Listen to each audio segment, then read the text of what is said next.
Hello నేను miss రావు. Doctor Sunitha Reddy Vivekananda Reddy కుమార్తె ఆమె ఇప్పుడు భయపడిపోతూ ఉన్నారు. సోషల్ మీడియాలో వస్తున్నటువంటి పోస్టులు అలాగే ఆమెకు వస్తున్నటువంటి కాల్స్ తోటి టెర్రరైజ్ అవుతున్నారు. అందుకే ఆమె హైదరాబాద్ సైబర్ పోలీసుల్ని కలిశారు. అక్కడ కంప్లైంట్ కూడా చేయడం జరిగింది. తను ఎవరో బెదిరిస్తూ ఉన్నారు అని చెప్పి ఆమె కంప్లైంట్ చేయడం జరిగింది. వివేకానంద రెడ్డి మర్డర్కు సంబంధించి ఆమె ఫైట్ చేస్తూ ఉన్నారు. సుప్రీంకోర్టు దాకా ఆమె వెళ్ళారు. ఆ నేపథ్యంలో ఆమెకు బెదిరింపు కాల్ చూస్తున్నాయి. ఇప్పుడు అదే మనం బ్రేకింగ్ న్యూస్గా కూడా చూస్తున్నాం. సో బ్రేకింగ్ న్యూస్ చూస్తున్నాం. వైఎస్ సునీత ఫిర్యాదు అందిందని చెప్పి సైబర్ క్రైమ్ డీసీపీ శిల్పవల్లి చెప్తూ ఉన్నారు. హైదరాబాద్ సైబర్ క్రైమ్లో వైఎస్ సునీత ఫిర్యాదు చేశారు. ప్రాణహాని ఉందని వైఎస్ సునీత కంప్లైంట్ చేశారు హైదరాబాద్ పోలీసులకి. చంపుతామని ఫేస్బుక్లో పోస్టులు పెడుతున్నారంటూ ఆ ఫిర్యాదులో సునీతారెడ్డి పొందుపరిచారు. బెదిరింపు పోస్టులకు ఇచ్చి ఆమె కంప్లైంట్ చేశారు. లేపేస్తామని అర్థం వచ్చేలా పోస్టులు ఉన్నాయంటూ సునీత ఆ కంప్లైంట్లో చెప్పడం జరిగింది. బాధ్యులపైన కఠిన చర్యలు తీసుకోవాలని చెప్పి రాతపూర్వకంగా కంప్లైంట్ చేశారు. వైఎస్ సునీత ఫిర్యాదు మేరకు ఇప్పుడు పోలీసులు ఇన్వెస్టిగేషన్ చేస్తూ ఉన్నారు. హైదరాబాద్ సైబర్ క్రైమ్లో ఆమె కంప్లైంట్ చేశారు. సో దీంతో ఇప్పుడు ఒక్కసారిగా అటు ఆంధ్రప్రదేశ్ రాజకీయాల్లో కూడా ఈ కంప్లైంట్ ఇప్పుడు సంచలనం రేకెత్తిస్తూ ఉంది.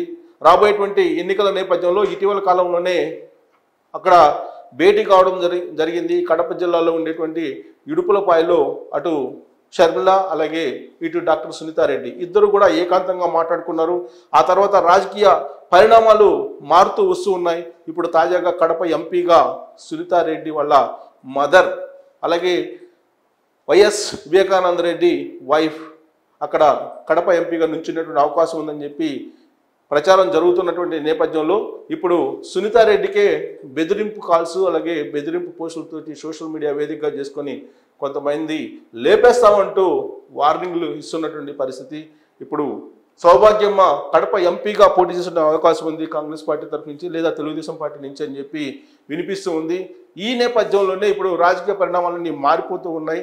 ఇటీవల కాలంలో కడప వెళ్ళినటువంటి షర్మిల సునీతారెడ్డితో మాట్లాడిన తర్వాత పులివెందుల్లో ఎవరు నుంచోవాలి అసెంబ్లీకి అలాగే కడపలో ఎంపీగా ఎవరు నుంచోవాలి అనే దాని మీద కూడా చర్చించినట్టు కూడా తెలుస్తుంది.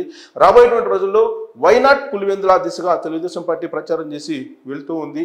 ఆ క్రమంలో ఇటీవల కాలంలో జగన్మోహన్ రెడ్డి కడప వెళ్ళినటువంటి సందర్భంగా పులివెందుల వేదికగానే అక్కడున్నటువంటి జనం ఆయన మీద రాళ్లు కోడిగుడ్లు వేసే ప్రయత్నం చేశారు. ఒకనొక సందర్భంలో సెక్యూరిటీ ఆయన్ని సేఫ్ సైడ్గా రక్షణ ఇచ్చి తీసుకెళ్లేటువంటి పరిస్థితి. అంతేకాదు అక్కడ నిలదీస్తున్నటువంటి పరిస్థితి కూడా కనిపిస్తుంది. అందుకే ఎంపీ అవినాష్ రెడ్డి ఇటీవల కాలంలో మండల్ లీడర్స్ని గ్రామస్థాయి లీడర్ని వార్డు కౌన్సిలర్ని కానీ వార్డు మెంబర్స్ని కానీ పిలిపించుకొని ఎవరెవరు తాహతకు తగ్గట్టుగా 50,000 నుంచి 50 లక్షల వరకు కూడా ఆఫర్ చేసినట్టు కూడా తెలుస్తుంది. రాబోయేటువంటి ఎన్నికల్లో ఓట్లు పోకుండా ఇప్పటి నుంచి జాగ్రత్త పడుతున్నారు అనేది వైఎస్ అవినాష్ రెడ్డి మీద కూడా ఇప్పుడు ప్రచారం కూడా జరుగుతుంది. అసలు వివేకానంద రెడ్డి మర్డర్ తర్వాత జరుగుతున్నటువంటి పరిణామాలను మనం చూస్తున్నాం. సిబిఐకి అప్పచెప్పారు. సిబిఐ కూడా ఆ కేసుకు సంబంధించి ఫైనలైజ్ చేయలేకపోతుంది. సుప్రీంకోర్టు ఇన్వాల్వ్ అయింది. సుప్రీంకోర్టు కూడా ఒక ప్రత్యేకమైనటువంటి దర్యాప్తు సంస్థను ఏర్పాటు చేసి ఒక డెడ్ లైన్ పెట్టింది. ఆ డెడ్ లైన్ లోపల వివేకానంద రెడ్డి మర్డర్ కేసును ఛేదించలేనటువంటి పరిస్థితుల్లో సిబిఐ టీం ఉంది.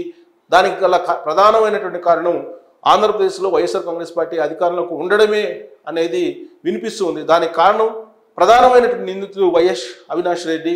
ఆయన అరెస్ట్ చేయడానికి సిబిఐ అధికారులు ప్రయత్నం చేశారు కర్నూలు వేదికగా. కానీ ఆ సందర్భంగా ఆంధ్రప్రదేశ్ పోలీసులు సిబిఐకి సహకారం అందించలేదు. పైగా అసలు సిబిఐ అధికారం మీదనే కేసు పెట్టినటువంటి పరిస్థితి కడప పోలీసులు. ఆ తర్వాత పరిణామాలు చాలా వేగంగా మారిపోయాయి. ఈవెన్ హైకోర్టులో కూడా తెలంగాణ హైకోర్టులో కూడా ఆయనకి బెయిల్ రానిటువంటి పరిస్థితి. సో బెయిల్ ముందస్తు బెయిల్ ఎట్టకేలకు సాధించుకున్నారు. దాన్ని సవాల్ చేస్తూ ఇప్పుడు డాక్టర్ సునీతారెడ్డి సుప్రీంకోర్టుకు వెళ్ళడం జరిగింది. సుప్రీంకోర్టులో బెయిల్ రద్దయ్యేటువంటి అవకాశం ఉంది. 5వ తారీఖున హియరింగ్ కూడా రాబోతుంది. ఈ సందర్భంగా జగన్మోహన్ రెడ్డి ఢిల్లీ పయనం అవుతున్నారనేది ఇప్పుడు తాజాగా కూడా వినిపిస్తుంది. ఇలాంటి పరిస్థితుల నడుమ డాక్టర్ సునీతారెడ్డికి వార్నింగ్లు ఇస్తూ కొంతమంది అగంతకులు లేపేస్తామంటూ వాళ్ళు ఫోన్ కాల్స్ అలాగే సోషల్ మీడియా వేదికగా చేసుకుని పోస్టులు కూడా పెడుతున్నారంటూ ఆమె హైరాణ పడుతున్నారు. ఆ మేరకు హైదరాబాద్ సైబర్ పోలీసుల్ని కలవడం జరిగింది. సునీతారెడ్డి తీసుకుంది. కానీ ఇది రాజకీయ నేపథ్యం, రాజకీయాలతో ముడిపడినటువంటి కేసుగా తొలి నుంచి కూడా ఉంది. రాబోయేటువంటి అసెంబ్లీ ఎన్నికల్లో ఈ మర్డర్ కేసు చాలా కీలకంగా ఒక టర్న్ తీసుకునే అవకాశం కూడా ఉంది. ఈ కేసుకు సంబంధించినటువంటి పూర్వపరాలన్నీ కూడా మొత్తం రాజకీయ నేపథ్యంలో బయటకు వచ్చేటువంటి అవకాశం ఉంది. రాజకీయ అస్త్రంగా కూడా అటు వైఎస్ఆర్ కాంగ్రెస్ పార్టీ, ఇటు తెలుగుదేశం పార్టీ, అలాగే కాంగ్రెస్ పార్టీ దీన్ని ఉపయోగించుకున్నటువంటి అవకాశం ఉంది. ఇప్పటికే షర్మిల కడప వెళ్ళినటువంటి సందర్భంగా బాబాయ్ మర్డర్ కేసు గురించి ప్రస్తావించారు. ఇది ప్యూర్గా పొలిటికల్ మర్డర్ అని గతంలోనే ఒక స్టేట్మెంట్ కూడా ఇవ్వడం జరిగింది. సిబిఐకి కూడా ఆమె చెప్పడం జరిగింది పొలిటికల్ మర్డర్ అని. కేవలం కడప ఎంపిక విషయంలోనే జరిగినటువంటి ఒక వ్యవహారంలో నేపథ్యంలో జరిగినటువంటి మర్డర్ కేసుగా కూడా ఆమె ఒక స్టేట్మెంట్ కూడా ఇవ్వడం జరిగింది. దాని మీద సిబిఐ ఎంక్వైరీ చేస్తుంది. ఇప్పటివరకు ఒక కొలికి రాకపోయినప్పటికీ బెయిల్ మీద ఉన్నటువంటి అవినాష్ రెడ్డి అరెస్ట్ చేయాలి ఆయన్ని అనేటువంటి ఒక డిమాండ్ కూడా షర్మిల చేస్తున్నారు, సునీతారెడ్డి కూడా చేస్తూ ఉన్నారు.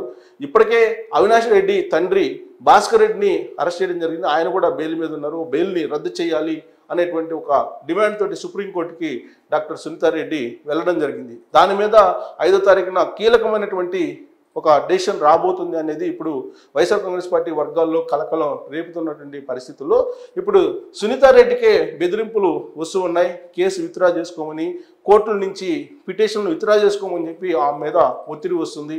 ఆమెకు వార్నింగ్లు ఇస్తూ వాళ్ళు పోస్టులు కూడా పెడుతున్నటువంటి పరిస్థితి కనిపిస్తూ ఉంది. వాస్తవంగా వైఎస్ఆర్ కాంగ్రెస్ పార్టీ అటు డాక్టర్ సునీతారెడ్డి, ఆమె భర్త రాజశేఖర రెడ్డి మీద అనుమానం వ్యక్తం చేస్తూ కూడా సిబిఐకి చెప్పడం జరిగింది. అవినాష్ రెడ్డిని విచారించినటువంటి సందర్భంగా ఇటీవల కాలంలో కడప పోలీసులు సునీతారెడ్డి మీద అలాగే రాజశేఖర రెడ్డి మీద ఇద్దరి మీద కూడా ఒక కంప్లైంట్ కూడా చేయడం జరిగింది. సో ఇది రాజకీయ మలుపులు తిరుగుతున్నటువంటి పరిస్థితుల్లో పరస్పరం కేసులు పెట్టుకున్నటువంటి స్థాయికి వెళ్ళిపోయింది. ఆంధ్రప్రదేశ్లో ఉన్నటువంటి పోలీసులు అయితే వైఎస్ఆర్ కాంగ్రెస్ పార్టీకి అనుకూలంగా వ్యవహరిస్తున్నారు అనేటువంటి అపవాదన అయితే ఎదుర్కొంటున్నటువంటి పరిస్థితుల్లో ఇప్పుడు సునీతారెడ్డి హైదరాబాద్ పోలీసులకు, హైదరాబాద్లో ఉన్నటువంటి సైబర్ క్రైమ్ పోలీసులకు కంప్లైంట్ చేయడం జరిగింది. సో ఆ కంప్లైంట్ బేస్ చేసుకొని ఇప్పుడు హైదరాబాద్ పోలీసుల రంగంలో దిగారు. సో ఆగంతకులు ఆంధ్రప్రదేశ్ నుంచి వార్నింగ్ ఇస్తున్నారా, లేదా తెలంగాణ పరిధిలో ఉండేటువంటి ఆగంతుకులైనా, లేదంటే ఇతర దేశాల నుంచి ఆమెకు వార్నింగ్లు ఇస్తున్నారా అనేది కనుగొనేటువంటి ఇన్వెస్టిగేషన్ ఇప్పుడు హైదరాబాద్ పోలీసులు చేస్తున్నటువంటి పరిస్థితిలో రాబోయేటువంటి రోజుల్లో హైదరాబాద్ పోలీసులు డాక్టర్ సునీతారెడ్డిని బెదిరించింది ఎవరు, ఆగంతుకులు ఎవరు, ఎవరెవరు ఫోన్ కాల్స్ చేశారు, ఎవరెవరు పోస్టులు పెడుతూ ఉన్నారు, లేపేస్తామంటూ వాళ్ళు చేసినటువంటి వార్నింగ్ని హత్యాయత్నం కింద భావించేటువంటి అవకాశం కూడా ఉంది పోలీసులు. ఆ కోణం నుంచి ఇన్వెస్టిగేషన్ చేస్తున్నటువంటి క్రమంలో ఇప్పుడు సునీతారెడ్డికి బెదిరింపులు పాల్పడినటువంటి వాళ్ళు ఎవరు అనేది ఆసక్తికరమైన అంశం. అయితే వైఎస్ఆర్ కాంగ్రెస్ పార్టీకి సంబంధించినటువంటి వాళ్ళు, లేదంటే వాళ్ళ సానుభూతి పరులు, లేదంటే వైఎస్ ఫ్యామిలీకి ప్రత్యేకించి జగన్మోహన్ రెడ్డికి అభిమానులు అయి ఉండొచ్చు అని చెప్పి పోలీసులు ప్రాథమికంగా అనుమానిస్తూ ఆ దిశగా ఇన్వెస్టిగేషన్ సాగిస్తున్నటువంటి పరిస్థితుల్లో సో పోలీసులు ఏం తేలుస్తారనేది చూడాల్సి ఉంది. Thank you very much.